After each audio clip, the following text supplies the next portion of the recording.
माघ मास को पुण्य का सागर कहा गया है। माघ मास में किया गया एक छोटा सा पुण्य जन्म जन्मांतर के पापों का नाश कर देता है। और अध्याय 25 की यह कथा आपको शक्ति, वैराग्य और मोक्ष का मार्ग दिखाती है, तो इसीलिए इस कथा को अंत तक अवश्य सुनिएगा और साथ ही श्री कृष्ण चालीसा को भी। तो जय श्री कृष्णा, राधे राधे। मैं मीनू शर्मा आप सभी का आपके अपने YouTube चैनल की कथा टीवी पर स्वागत करती हूँ। और देखिए, आज 28 जनवरी है और वार है बुधवार और आज माघ माह के शुक्ल पक्ष की दशमी तिथि है और यह दशमी तिथि रहेगी शाम 4:36 तक और उसके बाद प्रारंभ हो जाएगी एकादशी तिथि। देखिए, क्योंकि व्रत उदया तिथि के आधार पर किया जाता है, इसीलिए एकादशी का व्रत आज नहीं कल किया जाएगा।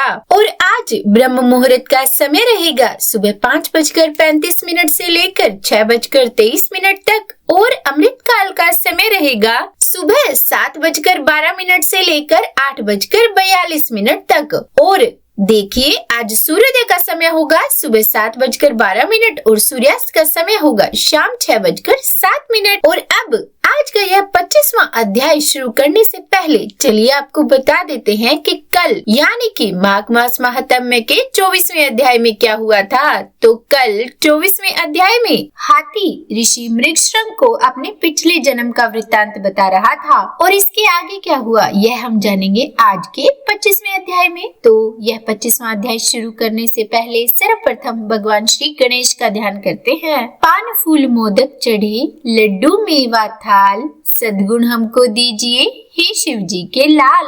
और अब 25वां अध्याय अपने पिछले जन्म का वृत्तांत बताते हुए वह दिव्य रूप धरी हाथी रूपी जीव ने कहा कि इस प्रकार धर्म के मार्ग से चलकर मैंने 1 करोड़ स्वर्ण मुद्राओं का उपार्जन किया। मेरे एक ही पुत्र था जो संपूर्ण गुणों में श्रेष्ठ था। मैंने अपने सारे धन को 2 भागों में बांटकर आधा तो अपने पुत्र को दे दिया और आधा अपने लिए रख लिया। मैंने अपने हिस्से का धन लेकर पोखर खुदवाया, नाना प्रकार के वृक्षों से युक्त बगीचा लगवाया, अनेक मंडपों से सुशोभित देव मंदिर बनवाया, मरुभूमि के मार्गों में कुएं बनवाए तथा ठहरने के लिए धर्मशालाएं तैयार करवाई, कन्यादान, गोदान और भूमिदान किए, तिल, चावल, गेहूं और मूंग आदि का भी दान किया।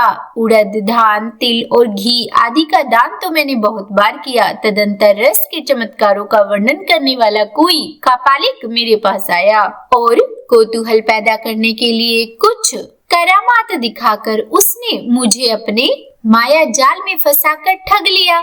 उसकी करतूतें देखकर उसके प्रति मेरा विश्वास बढ़ गया और चांदी, सोना आदि बनाने के नाम पर मेरा सारा धन बर्बाद हो गया। उस कापालिक ने मुझे भ्रम में डालकर बहुत दिनों तक भटकाया। उसके लिए धन दे देकर मैं दरिद्र हो गया। माघ का महीना आया और मैंने 10 दिनों तक सूर्योदय के समय महानदी में स्नान किया, किंतु बुढ़ापे के कारण इससे अधिक समय तक मैं स्नान का नियम चलाने में असमर्थ रहा। और इसी बीच मेरा पुत्र भी देशांतर में चला गया। घोड़े मर गए, खेती नष्ट हो गई और बेटे ने वैश्या रख ली। फिर भी भाई बंधु यह सोचकर कि यह बेचारा बूढ़ा धर्मात्मा और पुण्यवान है, धर्म के ही उद्देश्य से मुझे कुछ सूखा अन्न और भात दे दिया करते थे। अब मैं अपना धर्म बेचकर कुटुंब का पालन पोषण करने लगा और केवल माघ स्नान के फल को नहीं बेच सका। एक दिन जिव्या के स्वाद के कारण दूसरे के घर पर खूब गले तक ठूसकर मिठाई खा ली। इससे मुझे अंजिड रोग हो गया। अंजिड से अतिसार की बीमारी हुई और उससे मेरी मृत्यु हो गई। केवल माघ स्नान के प्रभाव से मैं 1 मनवंतर तक स्वर्ग में देवराज इंद्र के पास रहा और पुण्य की समाप्ति पर मैं हाथी की योनि में उत्पन्न हुआ। जो लोग धर्म बेचते हैं वे हाथी ही होते हैं। हे विप्रवर, इस समय आपने हाथी की योनि से भी मेरा उद्धार कर दिया और मुझे स्वर्ग की प्राप्ति करवाने के लिए आपने पुण्य दान किया है। हे मुनीश्वर, मैं कृतार्थ हो गया, कृतार्थ हो गया, कृतार्थ हो गया। आपको मेरा नमस्कार है, नमस्कार है, नमस्कार है। और फिर यूं कहकर वह स्वर्ग को चला गया। सच है, सत्पुरुषों का संग उत्तम गति प्रदान करने वाला होता है। और इस प्रकार महानुभाव मृगशृंग उस वैश्य को हाथी की योनि से मुक्त करके स्वयं गले तक पानी में खड़े होकर सूर्य नंदन यमराज की स्तुति करने लगे। ओम यम धर्मराज मृत्यु अंतक वैवस्वत काल सर्वभूतस्य औदंबर दग्न नील परमेष्टि वृकोदर चित्र और चित्रगुप्त, इन 14 नामों से पुकारे जाने वाले भगवान यमराज को नमस्कार है, जिनका मुख दाढ़ों के कारण विकराल प्रतीत होता है और टेढ़ी मेढ़ी बोहों से युक्त आंखें क्रूरतापूर्ण जान पड़ती है, जिनके शरीर में ऊपर की ओर उठे हुए बड़े बड़े रोम हैं तथा होंठ भी बहुत लंबे दिखाई देते हैं। ऐसे आप यमराज को मेरा नमस्कार है। आपकी अनेक भुजाएं हैं, अनंत नख है तथा कज्जल गिरी के समान काला शरीर और भयंकर रूप है। आपको मेरा नमस्कार है। हे भगवान, आपका वेश बड़ा भयानक है। आप पापियों को भय देते हैं और बहुत बड़ा भैंसा आपका वाहन है। आपके नेत्र दहकते हुए अंगारों के समान जान पड़ते हैं। आप महान हैं, मेरु पर्वत के समान आपका रूप विशाल है। आप लाल माला और वस्त्र धारण करते हैं। आपको मेरा नमस्कार है। कल्पांतर के मेघों के भांति, जिनकी गंभीर गर्जना और प्रलयकालीन वायु के समान जिनका प्रचंड वेग है, जो समुद्र को भी पी जाते हैं, संपूर्ण जगत को ग्रास बना लेते, पर्वतों को भी चबा जाते और मुख से आग उगलते हैं, उन भगवान यमराज को मेरा नमस्कार है। हे भगवान, अत्यंत घोर और अग्नि के समान तेजस्वी, काल रूप मृत्यु तथा बहुत से रोग आपके पास सेवा में उपस्थित रहते हैं, इसीलिए आपको मेरा नमस्कार है।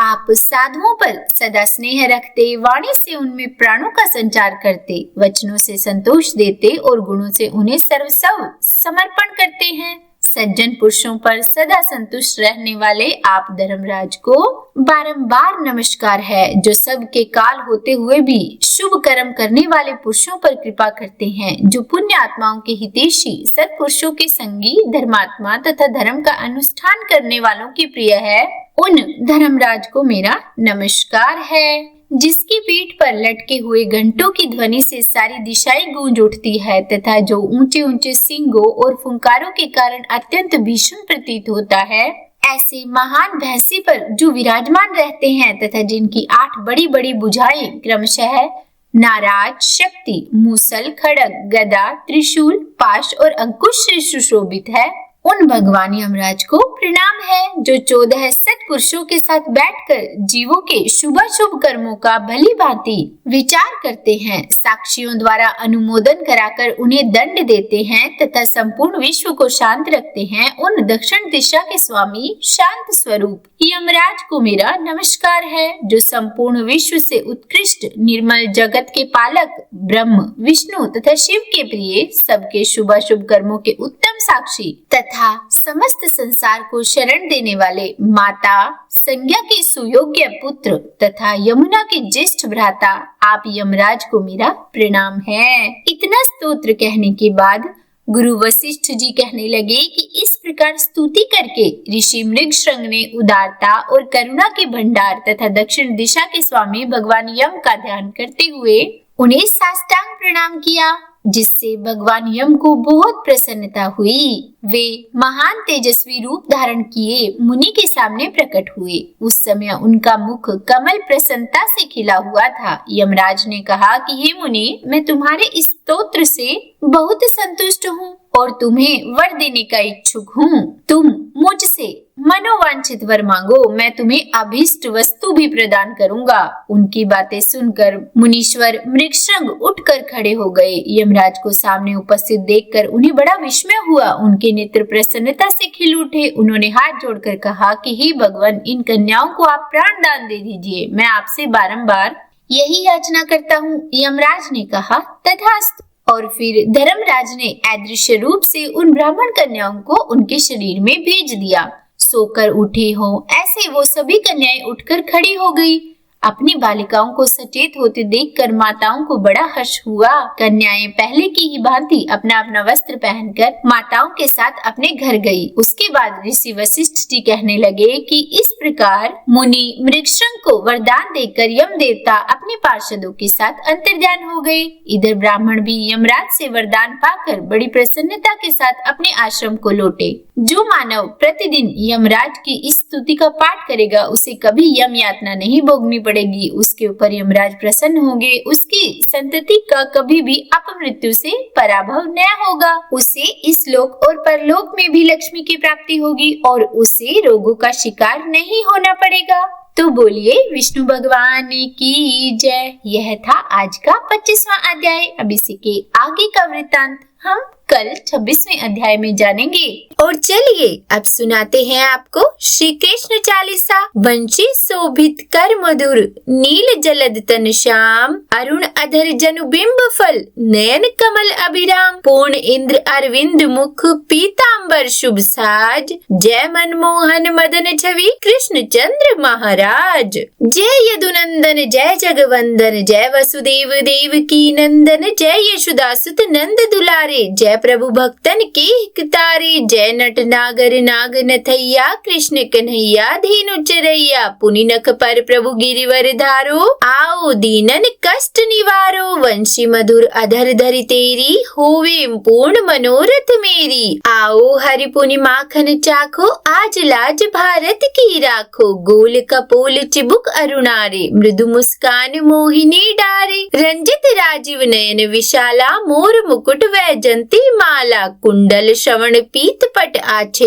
कटि किंकणी काछन काछे, नील जलज सुंदर तनु सोहे, छवि लखि सुर नर मुनि मन मोहे, मस्तक तिलक अलक गुंगराले, आओ कृष्ण बांसुरी वाले, करि प्य पान पूतन ही तार्यो, अका बका कागा सुर मार्यो, मधुवन जलत अग्नि जब ज्वाला, भय शीतल लखत ही नंद लाला, सुरपति जब ब्रज चढ़े और साई, मूसल धार वारी वर्षाई, लगत लगत ब्रज चहन बहायो, गोवर्धन नख धारी बचायो, लखी यशोदा मन भ्रम अधिकाई, मुख महम 14 भुवन दिखाई, दुष्ट कंस अति उधम मचायो, कोटि कमल जब फूल मंगायो, नाथी काल ही तब तुम लीने, चरण ही दे निर्भय कीने, करी गोपिन संग रास विलासा, सबकी पूर्ण करी अभिलाषा, केतिक महा असुर संघार्यो, कंस ही केस पकड़ दे मार्यो, मात पिता की बंदी छुड़ाई, उग्र सैन कहम राज दिलाई, मही से मृतक छहो सुतलायो, मातु देव की शोक मिटायो, भोमा सुर मुर दैत्य संघारी, लाए शट 10 सहस कुमारी, देवी नहीं तृण चीर सहारा, जरा सिंधु राक्षस कहम्बारा, असुर बकासुर आदिक मार्यो, भक्तन के तब कष्ट निवार्यो, दीन सुदामा के दुख टार्यो, तंदुल तीन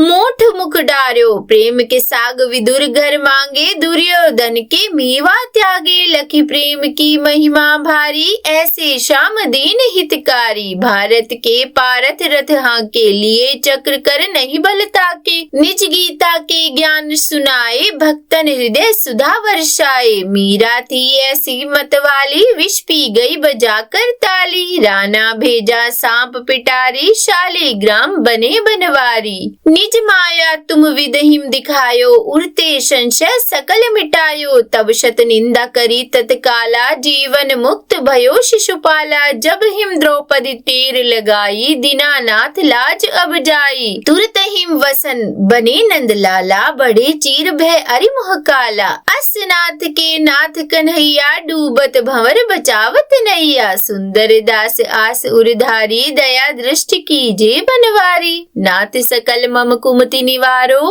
क्षमहु बेगी अपराध हमारो, खोलो पट अब दर्शन दीजे, बोलो कृष्ण कन्हैया कीजे। यह चालीसा कृष्ण का पाठ करे उरधारी, अष्ट सिद्धि नवनिधि फल लहे पदार्थ चारी। तो बोलिए श्री कृष्ण भगवान की जय। तो उम्मीद करती हूँ आज की वीडियो आपको पसंद आई होगी। अगर अच्छी लगी हो तो लाइक एंड शेयर कर दीजिएगा और चैनल पर नए हैं सब्सक्राइब नहीं किया है तो चैनल को सब्सक्राइब भी कर ही दीजिएगा। और हाँ, कमेंट बॉक्स में राधे राधे लिखना बिल्कुल भी मत भूलिएगा। तो बोलिए राधे राधे।